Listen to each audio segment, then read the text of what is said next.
Hi, shalom. Today I'm going to be unpacking Jill Duggar Dillard's memoir, Counting the Cost. This is Jill's account of growing up on TV and being exploited by her father and the IBLP cult. That stands for Institute for Basic Life Principles.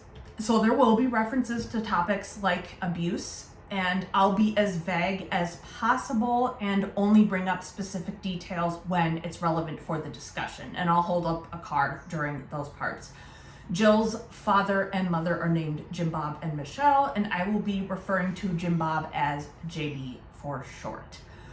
When I'm reading direct quotes, I will be holding up the book, but since I can't read regular print very quickly anymore, I put the quotes in my script, so I will be reading them off of my teleprompter.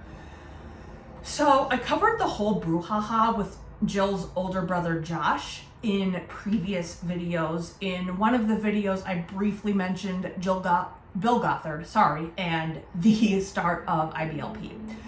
If you're completely in the dark on this subject, I would watch those videos first, and I will link both of them down below. I also recommend watching the Prime docu-series Shiny Happy People. It covers the IBLP and other IBLP survivors in general, but Jill appears prominently as well. When I started reading this, I was taken aback by how much the Duggar family turned heads in their own town. Jill grew up in Arkansas. I've lived in the Midwest my entire life, and my only experience with the South was a few trips to Florida. So I was surprised that they were turning heads even in the South from very early on. Of course, I knew going into that JB was very politically conservative, but after reading this book, I realized there's a difference between being politically conservative and being culturally traditional. So politically conservative would mean voting Republican, obviously, and cultural things aren't specific to one political party. For example, if you look at photos from like the civil rights movement, we would call the clothing style traditional by our modern standards, but that is not directly tied to politics. I know that sounds confusing, so I'll give an example.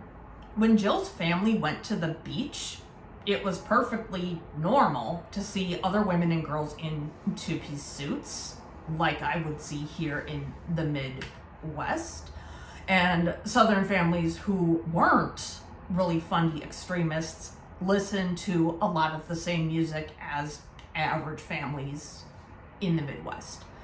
Those are things that are not specific to one political party. I hope that makes sense. As said, I've never lived in the South, so learning that they stood out just as much there really surprised me. Okay, so now let's go back to the topic of music. Music is powerful. All right, we all know that. Music was a big part of the civil rights movement and Vietnam War protests in America in the 60s onward. And because music is powerful, cult leaders try to control it. The Nazis banned swing music. The Islamic Revolution in Iran banned Western pop in the 70s and 80s. And then after the Satanic Panic, you had people who thought that regular rock music was the work of Satan. I'm going to share a quote that illustrates how the Duggar parents used music as a control tactic.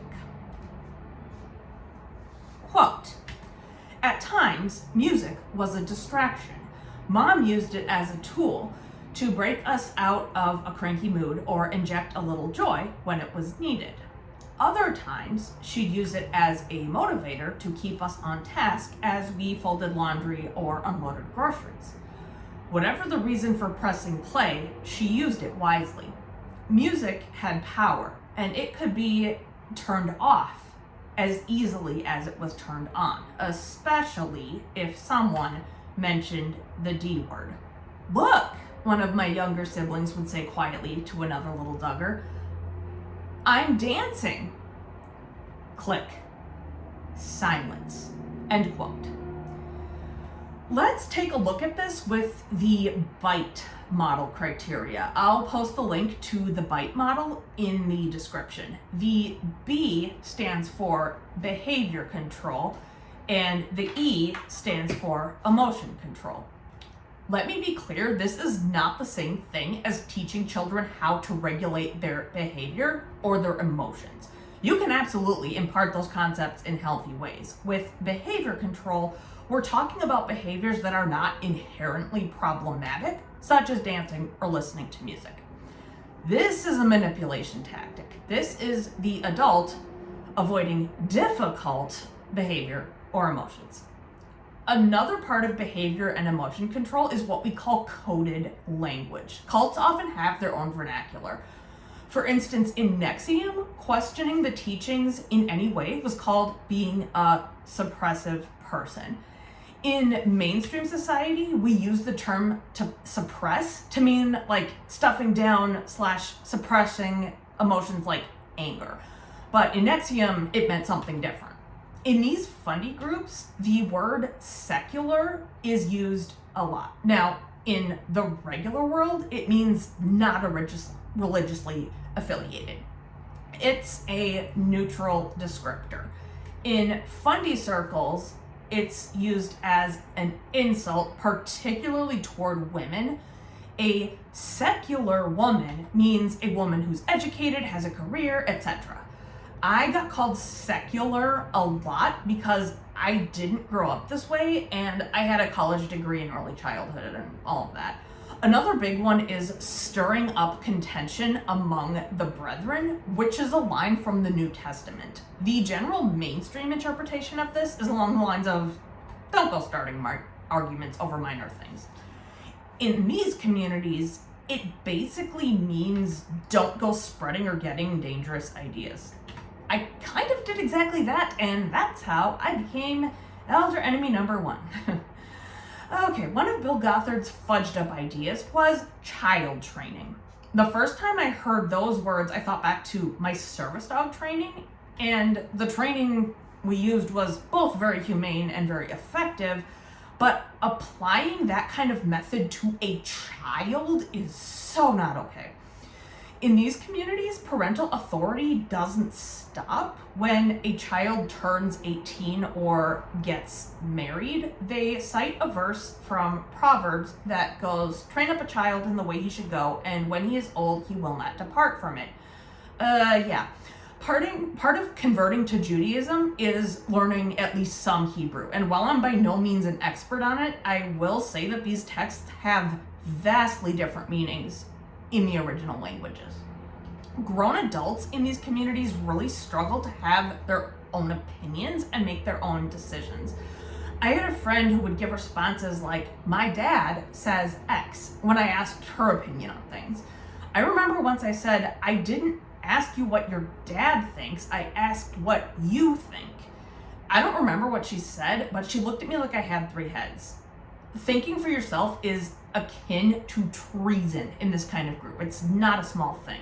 And this had very damaging real-world ramifications. Quote, IBLP also encouraged parents to clip their children's wings. They taught that children should stay with their parents until marriage, and instead of going away to college, children should stay home and pick up other safer trades for work. They encouraged fathers to be self-employed, build up family businesses, and have their boys work for them. It was a clear way of keeping a full-grown adult offspring into the role of dependent children. Back then, seeing through the eyes of my younger self, it seemed like a great plan. I didn't have any intention of leaving home or trying to make a life for myself on my own. Why would I? The world was dangerous and full of peril. End quote. No wonder so many survivors relate to the Disney movie Tangled. All right, I am going to end part 1 here. part 2 is going to pick up with the Josh Duggar abuse and the creation of the TV show. All right, take care, guys. Bye. If you enjoyed this video, please do me a huge favor and hit the thumbs up. And be sure to subscribe so you don't miss any future videos. All right, thanks for watching, and I'll be back soon. Bye.